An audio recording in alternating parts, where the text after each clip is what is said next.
Bapak, Ibu, dan saudara-saudara yang dikasihi Tuhan, kebenaran hari ini berjudul merasa bebas. Ciri dari seorang yang benar-benar merdeka dalam Tuhan Yesus adalah makin menghayati dan menerima bahwa segala sesuatu yang dimilikinya adalah milik Tuhan. Ya, adalah milik Tuhan. Dengan demikian ia tidak merasa berhak menggunakan sesuka hatinya sendiri. Segala sesuatu yang dilakukan dengan hartanya selalu hanya untuk kepentingan pekerjaan Tuhan. Dengan kata lain, ia dilepaskan dari segala ikatan melalui penebusan bagi Tuhan. Memang demikianlah kenyataannya, ya saudara, bahwa kita telah dibeli oleh Tuhan Yesus dengan harga yang sudah lunas dibayar, ya. Dan bahwa kita dan apa yang ada pada kita itu bukan milik kita, bukan milik kita sendiri lagi, ya. Jadi saudara-saudara, ini adalah konsekuensi penebusan yang diterima oleh orang percaya. Bukan hanya menerima pembebasan dari hukuman akibat perbuatan dosa, tetapi juga menjadi milik Tuhan. Banyak orang Kristen tidak mengerti atau tidak mau mengerti hal ini. Kalau keadaan ini berkepanjangan, seseorang bisa sampai pada level tidak pernah dapat dimiliki oleh Tuhan, ya. Sebab sudah terbiasa, ya, terbiasa hidup dengan memiliki dirinya sendiri. Penebusan membuat seseorang menjadi milik Tuhan sepenuhnya. Ingat, saudara, penebusan membuat seseorang menjadi milik Tuhan sepenuhnya, ya. Jadi faktanya, ya, ternyata faktanya banyak orang Kristen yang ketika harta dan uangnya semakin banyak, maka semakin besar dan mewah rumahnya, semakin mewah mobilnya, semakin branded barang-barang milik yang dimilikinya, dan semakin berkilau perhiasannya. Dengan demikian biasanya diri mereka, ya, semakin merasa berharga di mata manusia. Dari hal ini timbul keangkuhan yang tidak terbatas. Mengapa ia berbuat demikian? Ya, mengapa manusia bisa berbuat demikian? Sebab manusia merasa berhak atas segala sesuatu yang ada padanya. Ia merasa berhak atas segala sesuatu yang ada di dalam dirinya. Jika sudah demikian, Tuhan pun tidak ia hormati sama sekali. Ingat tadi kita sudah lunas dibayar, ya. Orang tersebut bisa mengembalikan atau memberi persepuluhan ke gereja, tetapi setelah itu ia merasa berhak dengan yang 90% lainnya. Persepuluhan yang diberikan ke gereja pun dalam rangka mau mendapat balasannya berlipat ganda dari Tuhan. Ini sebenarnya bukan mau mengembalikan milik Tuhan. Nah saudara, ya, ternyata itu hanya untuk mau memperdaya Tuhan atau mengeksploitasi Tuhan serta memanfaatkannya. Saudara, orang yang benar-benar beriman dalam Tuhan Yesus, yaitu mereka yang menerima penebusan oleh darah Yesus, pasti menunjukkan karakteristik seorang pengelola, bukan seorang pemilik. Seorang pengelola, ya. Seorang pengelola adalah seorang manajer yang mengelola milik majikannya.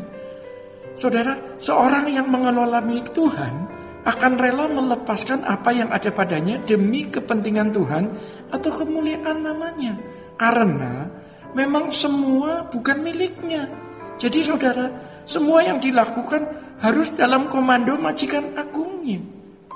Harus dipahami bahwa segala sesuatu yang ada pada kita adalah milik Tuhan, yang dipercayakan kepada kita masing-masing. Segala sesuatu tersebut bukan hanya uang, melainkan juga seluruh kehidupan kita, yaitu tubuh, jiwa, dan roh kita. Di dalamnya juga termasuk semua potensi yang ada pada kita, yaitu waktu, kesehatan, daya, dan lain sebagainya. Saudara, uang hanya sebagian kecil, ya. Uang hanya sebagian kecil dari milik Tuhan yang dipercayakan kepada kita, ya. Itulah sebabnya saudara, Tuhan Yesus menyebutnya sebagai perkara kecil, ya. Kalau masalah uang yang adalah perkara kecil, seseorang gagal serta, ya, gagal untuk setia ya, kepada Tuhan, apalagi perkara besar. Ya. Jika perkara kecil kita gagal setia kepada Tuhan, bagaimana dengan perkara besar? Maka dari itu setelah kita belajar hidup sebagai pengelola milik Tuhan yang baik, kita dapat mengerti bagaimana gerak hidup orang yang belum benar-benar hidup beriman dalam Tuhan Yesus. Orang Kristen yang berkeberatan dimiliki oleh Tuhan mau memiliki dirinya sendiri. Sebab dengan demikian mereka merasa bebas menggunakan apa yang mereka miliki untuk kepentingan dan kesenangan diri sendiri. Tuhan tidak dihargai secara patut. Tetapi biasanya mereka tidak menyadari keadaan tersebut. Tentu saja mereka tidak memiliki kegentaran yang proporsional terhadap Tuhan. Saudara, bahkan sering tanpa sadar ya, mereka meremehkan Tuhan. Liciknya, orang-orang seperti ini kalau ada di dalam masalah besar, kebutuhan atau berada dalam kebutuhan yang mendesak, barulah mengaku bahwa dirinya adalah milik Tuhan. Ini curang, ini licik. Mereka mengaku milik Tuhan dikarenakan sedang membutuhkan berkat jasmani atau membutuhkan pertolongannya. Mereka mengaku milik Tuhan dikarenakan ada kondisi-kondisi yang mendesak hidupnya.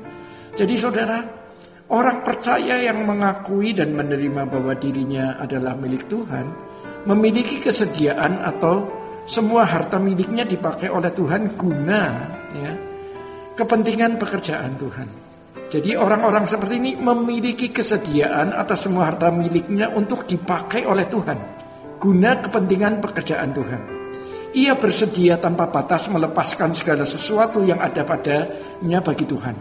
Roh Kudus pasti menuntun bagaimana mengelola milik Tuhan tersebut secara bijaksana sesuai dengan kehendak Tuhan. Tuhan juga pasti memberikan kepada orang percaya tersebut kepekaan untuk lebih mengerti kehendak dan rencananya. Hal ini dimaksudkan agar semua potensi yang ada padanya dan semua kekayaannya dapat menjadi efektif bagi pekerjaan Tuhan. Orang percaya yang merelakan segenap hidupnya dimiliki dan dipakai oleh Tuhan, ya saudara, bisa menghayati bagaimana hidup seperti roti yang terpecah dan anggur yang tercurah. Dengan demikian, orang percaya tersebut dapat memiliki perasaan sepenanggungan beban dalam pekerjaan Tuhan. Orang-orang seperti ini ya saudara, dapat menderita bersama-sama dengan Tuhan Yesus. Menderita bersama-sama dengan Tuhan Yesus sebenarnya juga karunia. Sebab hanya orang-orang yang menderita bersama dengan Tuhan yang akan dipermuliakan. Dalam hal ini harus dimengerti bahwa tidak semua orang Kristen akan dimuliakan bersama-sama dengan Tuhan Yesus, tetapi hanya mereka ya, yang rela dan mau menderita bagi Tuhan. Sola Gracia.